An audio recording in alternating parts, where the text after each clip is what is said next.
Halo, Assalamualaikum warahmatullahi wabarakatuh. Bertemu kembali dengan saya, Helmi Hakim.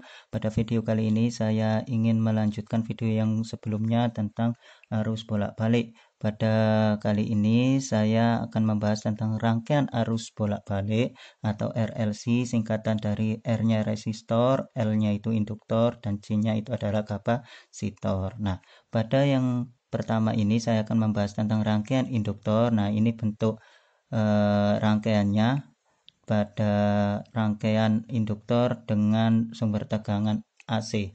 Nah, induktor ketika dirangkai ke DC namanya tetap induktor dan lambangnya itu adalah L. Dia berfungsi sebagai konduktor, satuannya itu adalah Henry disingkat H. Nah, ketika induktor dirangkai ke AC namanya berubah menjadi reaktansi induktif. Lambangnya juga berubah menjadi XL. Nah, fungsinya pun juga berubah sebagai hambatan dan satuannya itu adalah ohm. Nah, ini adalah konversi atau rumus cara mencari XL. Ya, XL sama dengan omega kali L. Nah, sebetulnya ini bisa digunakan cara pintar ya, menggunakan segitiga ajaib seperti biasa. Nah, yang di atas ini bisa diletakkan XL. Nah, ini omega dan ini L-nya. Nah, ketika sobat pinter ingin mencari L, maka tinggal ditutup. Rumusnya jadi XL per omega. Dengan omega itu sendiri adalah frekuensi sudut, yang satuannya itu adalah radian per second. Nah, untuk omega itu bisa juga dicari dengan omega sama dengan 2pi kali frekuensi. Karena frekuensi berbanding terbalik dengan periode, maka bisa ditulis omega sama dengan 2pi per periode. Nah, ini ada grafik ya yang akan muncul di osiloskop ketika mengukur rangkaian induktor. Nah, sifat-sifat induktor atau induktif itu adalah tegangan mendahului arus. Nah, bisa dilihat di grafiknya, tegangan mendahului arus ya. Yang merah itu adalah tegangan V, yang biru itu adalah I arusnya. Oke. Nah, karena yang muncul di dalam osiloskop itu adalah sebuah gelombang, maka persamaannya juga mengikuti persamaan gelombang. Masih ingat ya persamaan gelombang? Untuk persamaan gelombang itu adalah Y sama dengan amplitudo kali sin omega T. Nah, ini kan persamaan gelombangnya. Nah, untuk mengukur tegangan ya persamaannya, jadi V sama dengan amplitudo pada osiloskop ya, itu menggunakan V maksimum sin omega T. Nah, begitu juga untuk arus I sama dengan I maksimal atau I maksimum sin omega T. Nah, ini persamaan umumnya untuk arus dan tegangan. Nah, kembali lagi, karena tegangan mendahului arus, maka tinggal ditambah plus 90 dan I-nya tetap gitu ya. Nah, atau bisa juga dari grafik ini bisa dibaca arus tertinggal tegangan. Ya. Jadi persamaannya pun juga bisa ditulis I maksimal sin omega min 90 karena arus tertinggal tegangan dan tegangannya tetap ya. Jadi tidak ditambah dan tidak dikurangi 90. Gitu ya. Untuk sifat dari rangkaian induktif. Oke, lanjut. Oke, untuk yang kedua yaitu rangkaian kapasitor. Nah, ini bentuk rangkaian kapasitor jika dirangkai pada sumber tegangan AC. Nah, ketika kapasitor dirangkai ke DC, namanya tetap kapasitor ya, lambangnya itu C. Dia berfungsi sebagai isolator dan satuannya itu farad disingkat F.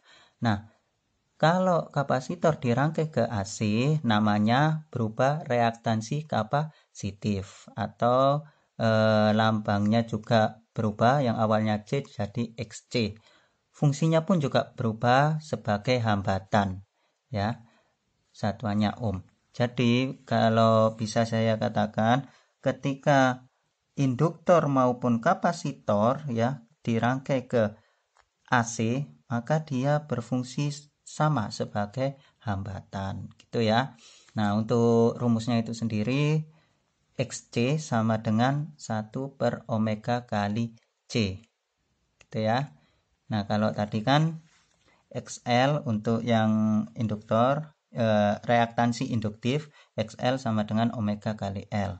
Nah, grafiknya ya bisa dilihat, jadi untuk yang kapasitor arus mendahului tegangan. Jadi sifatnya kapasitif atau kapasitor arus mendahului tegangan, sehingga arusnya yang dikasih plus 90, V-nya tetap, atau tegangan tertinggal arus.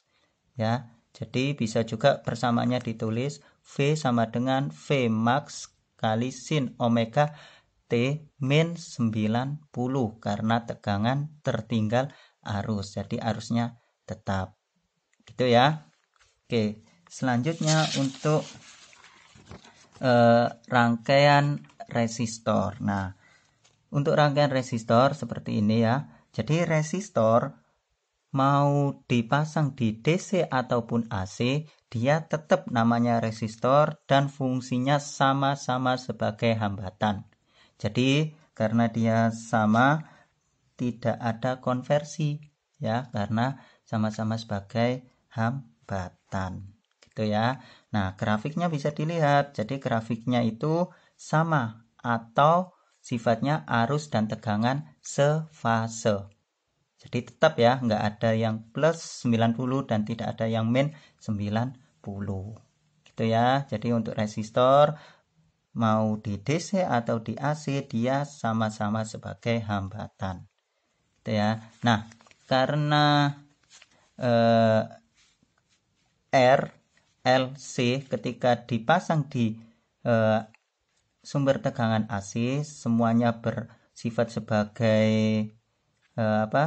tegangan, maka yang jadi pertanyaan sebagai hambatan ya, maka yang muncul pertanyaannya, berapakah hambatan totalnya, gitu ya.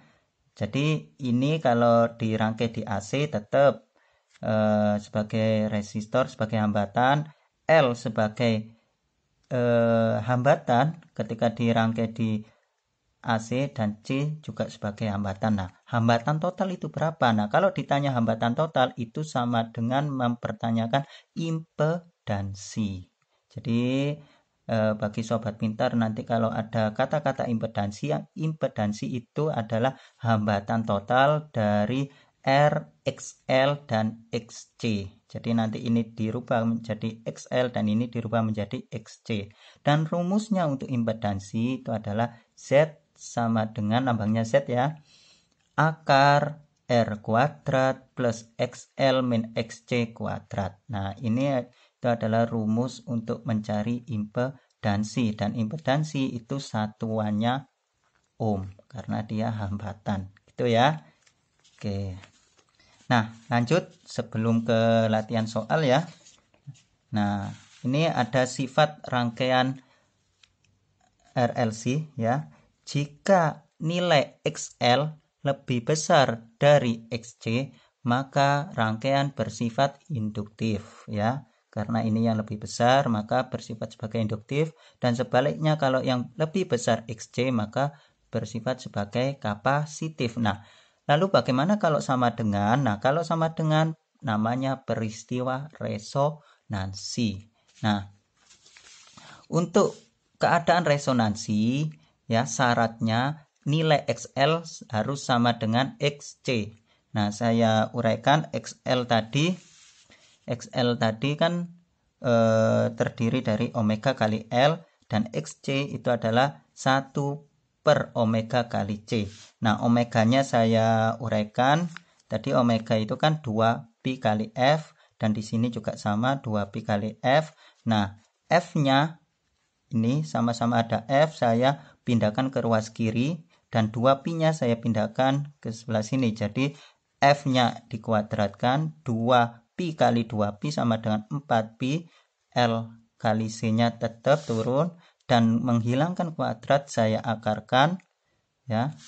Nah, karena ini bisa dikeluarkan, 4 dikeluarkan jadi 2, pi kuadrat hilang kuadratnya, karena dia di bawah maka jadi 1/.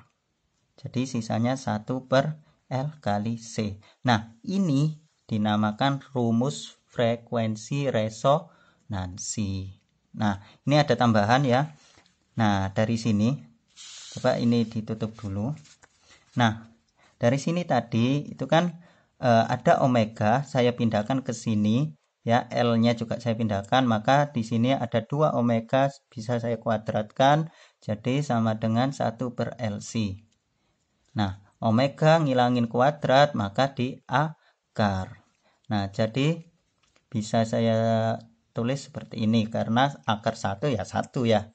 Nah, ini itu adalah namanya rumus frekuensi sudut. Jadi selain omega nilainya 2pi kali F, bisa juga dicari omega sama dengan 1/akar L kali C. Gitu ya sobat pintar, semoga penjelasannya bermanfaat. Untuk video selanjutnya kita akan belajar contoh soal. Jadi terus ikuti video-videonya, jangan lupa subscribe. Semoga bermanfaat. Akhiron, wassalamualaikum warahmatullahi wabarakatuh.